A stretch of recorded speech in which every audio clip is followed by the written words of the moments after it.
नमस्कार बच्चों, भाइयों, बहनों, एक बार फिर आपका Baghel sir chemistry YouTube channel में आपका स्वागत है। और ये Baghel sir chemistry YouTube channel आपका तहे दिल से स्वागत और अभिनंदन करता है। हमारे वीडियो देखने के लिए, हमसे जुड़े रहने के लिए और हमारे चैनल को लाइक, शेयर और सब्सक्राइब करने के लिए आपका बहुत बहुत धन्यवाद। आज हमारा ये चैनल आपको 10वीं क्लास के रसायन विज्ञान के जो पार्ट हैं उसका पाठ नंबर 2 अम्ल, सार एवं लवण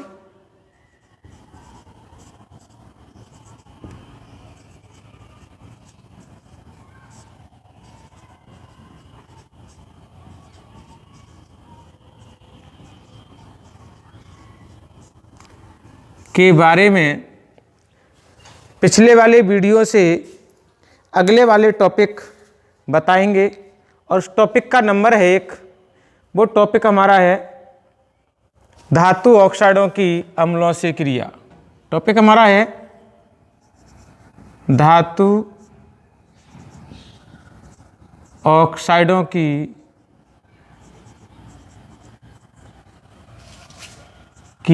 अम्लों से क्रिया।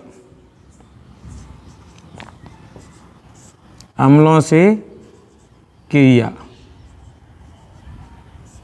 तो देखिए, इससे संबंधित कुछ बात आपको बता दें कि प्रकृति की जो सभी धातुएं हैं, जबकि हमारे अगर 12वीं क्लास और 11वीं क्लास से देखेंगे तो एस ब्लॉक, पी ब्लॉक की कुछ और डी ब्लॉक और एफ ब्लॉक की सभी तत्व ये हमारे धात्विक प्रकृति में आते हैं, धातु कहलाते हैं।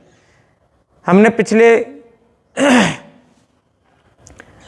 में आपको देखने को मिलेगा कि धातु, अधातु, उपधातु क्या होते हैं, उनका भी हमने एक वीडियो में डिवाइडेशन किया है, उनकी पहचान बताई है कि हम धातु को कैसे पहचानेंगे, अधातु को कैसे पहचानेंगे और उपधातु को कैसे पहचानेंगे। तो आवर्त सारणी आप अभी पढ़ेंगे, आगे वाले पाठों में दी है। तो आवर्त सारणी में एस ब्लॉक के, डी ब्लॉक के, एफ ब्लॉक के तथा कुछ तत्व पी ब्लॉक के जो धात्विक प्रकृति रखते हैं या धातु होते हैं, उनमें से अम्ल के बीच में क्या होता है, अम्ल का मतलब होता है हाइड्रोजन H+, या हम मान लें H2। तो जो भी धातु हैं जिनके मानक इलेक्ट्रोड विभव हाइड्रोजन से ऊपर होते हैं, क्योंकि वैद्युत रासायनिक श्रेणी में इसका जो मानक इलेक्ट्रोड विभव है E0 वो 0.00 वोल्ट माना गया है, स्वेच्छा से माना गया है। आप ये बातें 11th में पढ़ेंगे, 10th 12th में भी मिलेंगी कि हाइड्रोजन का जो मानक हाइड्रोजन इलेक्ट्रोड है, उस मानक हाइड्रोजन इलेक्ट्रोड का जो इलेक्ट्रोड विभव है, ऊर्जा का जो मान है वो 0.00 वोल्ट माना गया है। तो अब इसके बाद 0.00 वोल्ट से ऊपर की ओर जो मान चलेंगे तो वो हमारे ऋणात्मक में होते हैं, नीचे की ओर जो मान चलेंगे वो हमारे धनात्मक में होती है। ये वैद्युत रासायनिक श्रेणी में 11वीं और 12वीं की किताब में दिया गया है। इसका मतलब है कि जब भी हमारे ऊपर वाले मान ऋणात्मक जितने भी ज़्यादा होंगे किसी भी धातु के लिए मानक इलेक्ट्रोड विभव के मान, तो वो धातुएं उच्च क्रियाशील मानी जाएंगी। उच्च क्रियाशील।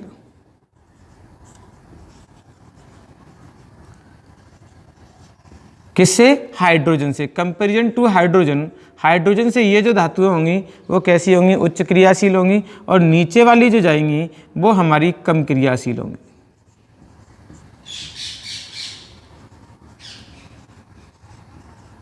तो इसके लिए मैंने अपनी एक वीडियो में क्रियाशीलता या विद्युत रासायनिक श्रेणी का एक टर्म भी बताया है कि उस टर्म से आप पता कर लेंगे कि कौन सी धातुएं जो हैं वो ज़्यादा क्रियाशील है और कौन सी धातुएं कम क्रियाशील है।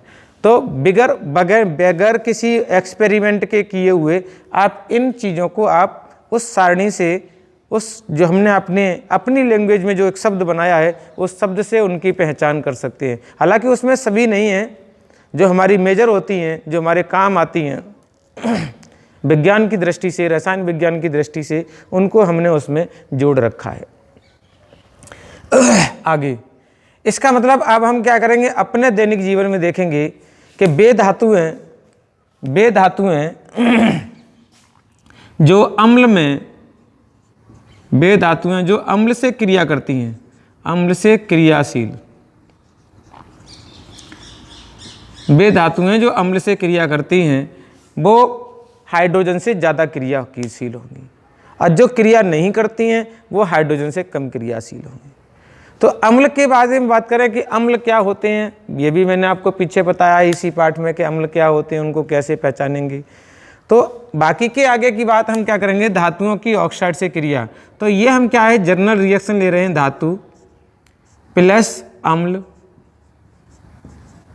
आगे जो है वो क्या बनाएंगे, धातु लवण बनेंगे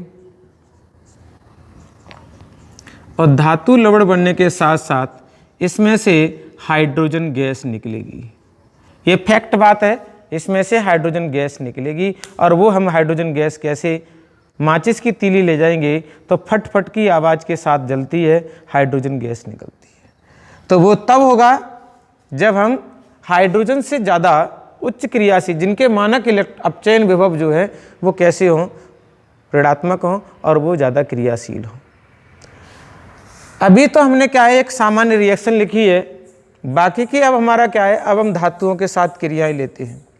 धातुओं के साथ क्रियाएं लेने के लिए क्या है, हमने ले लिया सोडियम, सोडियम की क्रिया करा दी हमने HCl से। तो जब सोडियम की क्रिया Cl से कराएंगे तो यहाँ बनेगा NaCl प्लस निकलेगी H2 गैस। गैस को हम क्या करते हैं, ऊपर से दिखाते हैं, क्योंकि सोडियम जो है वो हाइड्रोजन से कहीं ज़्यादा क्रियाशील है। तो अगर इसको बैलेंस करेंगे तो 2 हाइड्रोजन की जगह हम क्या कर देंगे, 2। यहाँ भी हमें 2 करने पड़ेंगे क्योंकि Cl हमारे 2 हो जाएंगे, Cl 2 हो जाएंगे तो हमारे पास Na भी हमें 2 करने पड़ेंगे। ये बहुत ज़्यादा क्रियाशील है। तो हमारी जो विद्युत रासायनिक श्रेणी का क्रम है, जब उसको आप देखेंगे तो ये जो है वो ज़्यादा क्रियाशील मिलेंगी, सबसे पहले मिलेंगी, अर्थात इनके जो मानक अपचयन विभव है वो बहुत उच्च ऋणात्मक है। अब हमने इससे कम क्रियाशील ले लिया, इससे कम क्रियाशील के ले लिया Fe प्लस। अगर हम किसी अम्ल, इसी अम्ल से क्रिया कराएं तो ये जो है वो FeCl2 भी बनाएगा और FeCl3 भी बनाएगा, साथ ही साथ क्या देगा, ये हाइड्रोजन गैस देंगे। तो अब ये धातु हमारी लोहा है, लोहा भी क्या होगा, अम्ल से क्रिया करेगा और हाइड्रोजन गैस दे। जो पदार्थ जितनी अधिक मात्रा में हाइड्रोजन गैस देते हैं, जो पदार्थ जितनी अधिक मात्रा में हाइड्रोजन गैस देते हैं वो उतने ही ज़्यादा क्रियाशील होते हैं। कम हाइड्रोजन गैस देते हैं तो वो कम क्रियाशील होते हैं। आगे की बात, आगे हम क्या कर रहे हैं, क्रियाशीलता के आधार पर इनको अलग अलग भागों में बांट देते हैं, कम क्रियाशील और ज़्यादा क्रियाशील का यहाँ से आपको पता चल जाएगा। अब हमने लिया Zn प्लस, हमने यहाँ पर क्या ले लिया HCl, आगे क्या बनाएगा, ZnCl2 बनाएगा प्लस क्या निकलेगा आपका H2 गैस निकलेगी। अब बैलेंस करने के लिए हाइड्रोजन में 2 का गुणा करेंगे तो यहाँ हमें 2 का गुणा करना पड़ेगा, यहाँ नीचे हम 2 का गुणा नहीं करेंगे क्योंकि ये पूरा हमारा परमाणु है। तो हमारी रिएक्शन जो है वो कैसी हो जाएगी, बैलेंस हो जाएगी। आगे इस, तो ये क्या है, जैसे जैसे हमारी, ऐसे नहीं कि यही क्रम चल रहा है, जैसे जैसे हमारे डेल्टा E के मान, E0 के मान जो है वो 0 की तरफ आने लगेंगे, वैसे वैसे उनकी अम्लों की प्रतिक्रियाशीलता घटने लगेगी। आगे Zn की क्रिया हम जो है वो ज़रूरी नहीं है इसी अम्ल से लें, हम H2SO4 से भी करा सकते हैं। जब हम H2SO4 से कराएंगे तो हमें मिलेगा ZnSO4 प्लस H2 गैस। अब आगे रीजन देख रहे हैं, क्योंकि ये जो अम्ल होते हैं वो अम्ल धातु से क्रिया करके लवण बनाते हैं, और धातु से क्रिया करके लवण बनाने के साथ साथ हाइड्रोजन देते हैं। इसका मतलब इनकी जो प्रकृति होती है वो क्षारीय प्रकृति होती है, और ये कैसे होते हैं? अम्ल, अम्लीय होते हैं। तो ये अम्लीय हैं और ये क्षारीय प्रकृति के होते हैं, और हमारा लवण और हाइड्रोजन गैस देते हैं। लेकिन अगर हम कोई ऑक्सीकारक अम्ल ले लें, ऑक्सीकारक अम्ल में आता है ऑक्सीकारक अम्ल,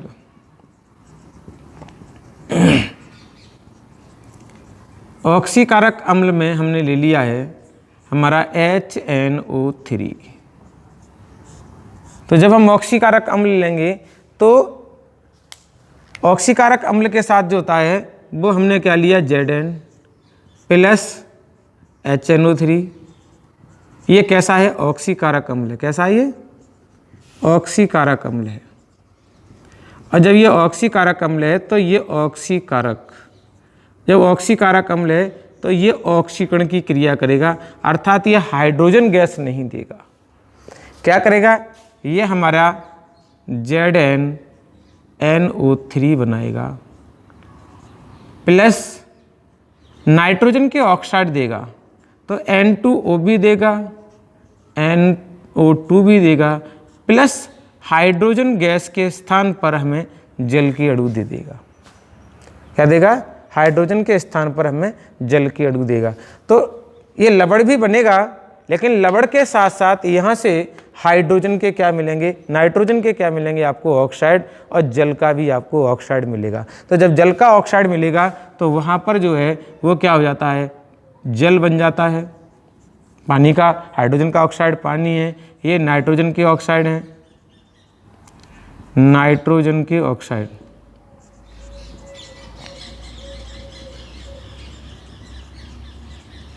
इसका नाम होता है नाइट्रस गैस, नाइट्रस ऑक्साइड।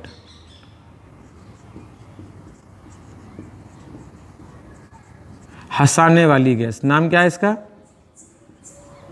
हंसाने वाली गैस। और ये जो बनेगा हमारा कौन सा? NO2, इसका नाम है नाइट्रोजन डाइऑक्साइड, नाइट्रोजन डाइऑक्साइड।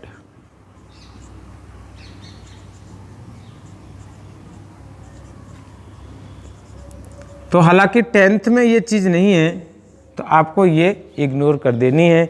बाकी का आपको ध्यान ये रहना चाहिए कि आप ये ऑक्साइड इसमें ना ले लें।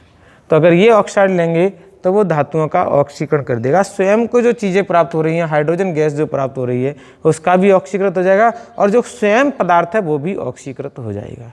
तो ये जो बात थी वो धातु ऑक्साइडों की अम्लों से क्रिया थी। अब आएगा इसमें दूसरा जो टॉपिक है हमारा, वो है अधातु ऑक्साइड की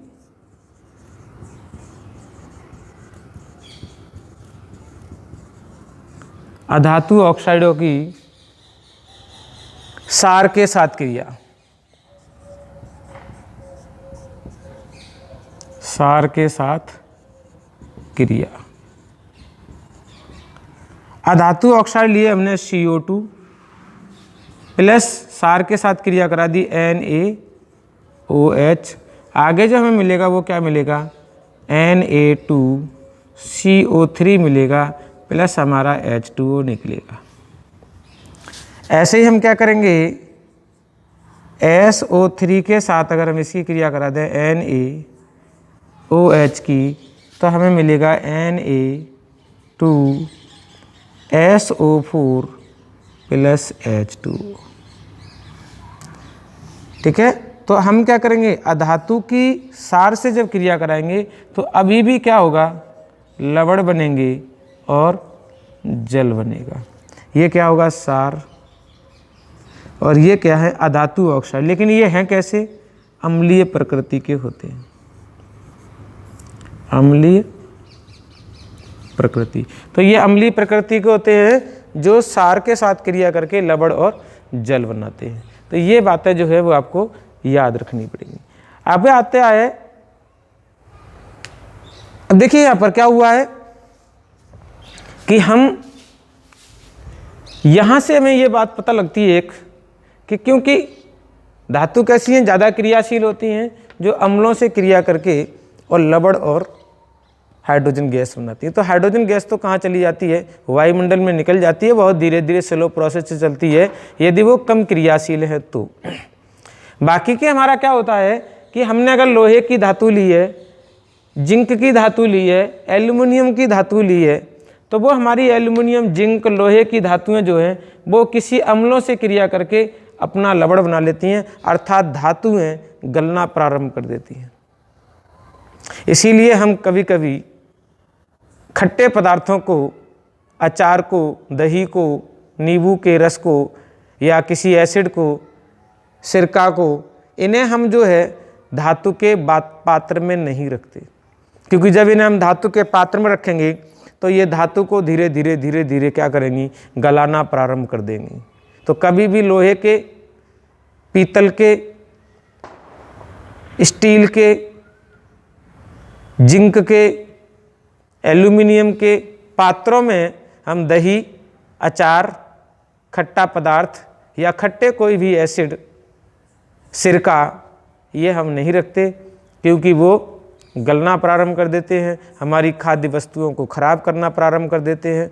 इसलिए हमें क्या करना पड़ेगा, ऐसे इन अम्लीय पदार्थों को ऐसे पात्र में रखना पड़ेगा जो क्रियाशील न हो या क्रिया नहीं करते।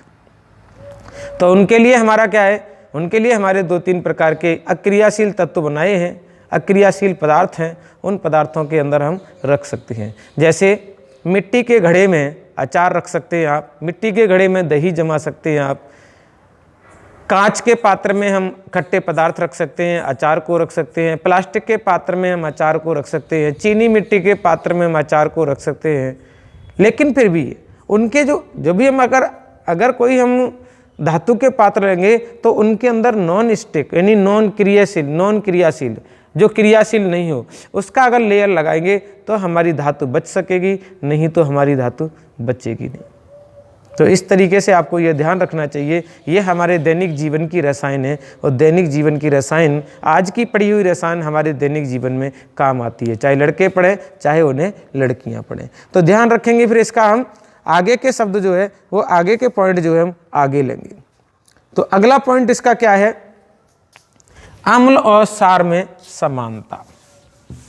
अगला इसी अम्ल सार का पॉइंट जो है वो है अम्ल और सार में समानता। अब देखिए समानता की बात करें, समानता का मतलब है हमने इसके कुछ करैक्टर पढ़े थे अम्ल के और सार के अलग अलग।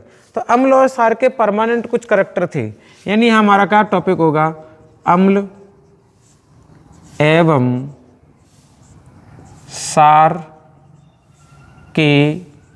की समानता, साम्य समानता लिख दो, में समानता।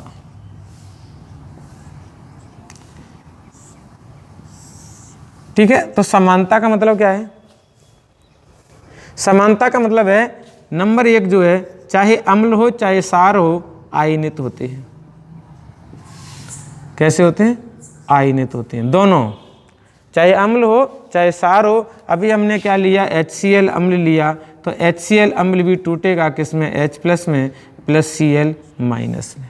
हमने NaOH लिया तो NaOH भी हमारा क्या होगा, Na+ में टूट जाएगा प्लस हमारा OH माइनस में टूट जाएगा। तो ये क्या हुए, आयनित हुए।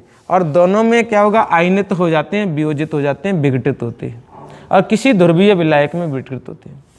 तो कहने का मतलब एक हो गया। दूसरा हमारा क्या होगा, अम्ल एवं सार